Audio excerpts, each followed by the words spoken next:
አጅሬው ረስኮን የኔ ዩኒፎርም እንደለበሰ ኧረ እኛ ኬጅ ስር እያለን እኮ አንተ 8ኛ ክፍል እኮ ነው የነበርክ። አሁን አንተ 10ኛ ክፍል ስትሆን እኔው 11 ገባሁ። እንዴው መደጋገም አይሰለች? ላንተ አትዘንሽ፣ ላንተ አትዘን። እንዴው ለቤተሰብ ምኑ እንቅልፍ እንደመጣብኝ ወይኔ በላችሁ። ከዋሊ እየመጣ ማንም ህፃን መጫወቻ አሉ። ኧረ ፈጣሪ ውሸት ነው በለኝ፣ ኧረ ፈጣሪ ውሸት ነው በለኝ። ይሄን ዩኒፎርም እስከሆነ 5ኛ ዓመት ለበስከው። ይኸው እኛ እኮ 12 ገባን፣ አንተ 10 እስከሆነ። ይሄ ድንጋይ ይታያል። ይሄ ድንጋይ ቢማር አንተን አልፎ 12ኛ ክፍል ይገባል። ምኑ ማይ መጣብኝ።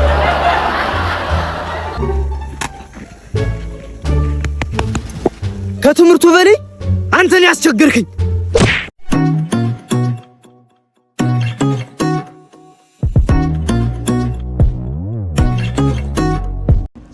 ችግር እንዴት ነሽ?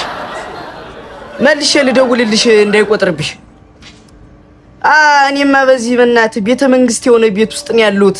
አንተ ብትመጣ ደግሞ ይዤ ብመጣ በር ላይ አያስገቡም። ስለዚህ በቃ ቴሌብር ላይ የሆነ ብር ትራንስፈር ላድርግልሽ። እዛው ከየመናሹ ጠላ ቤት ተመቻቻ አንቺ እዛው ማለት ነው። በቃ እሱ እያከክ ጠብቀኝ። ካልገባ ችግር የለውም። ቢያስገቡሽ አሪፍ ነበር። ቻው በቃ ቻው ቻው ቻው።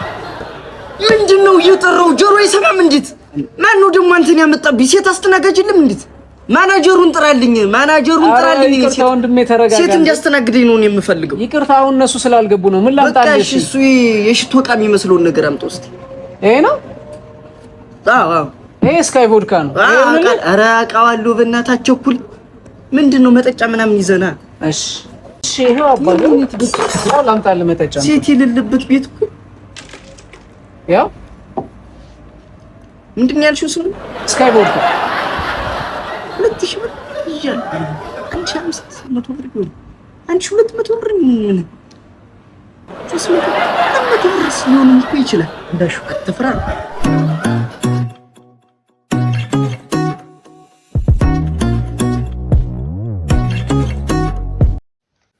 ናግጨኛ አንተ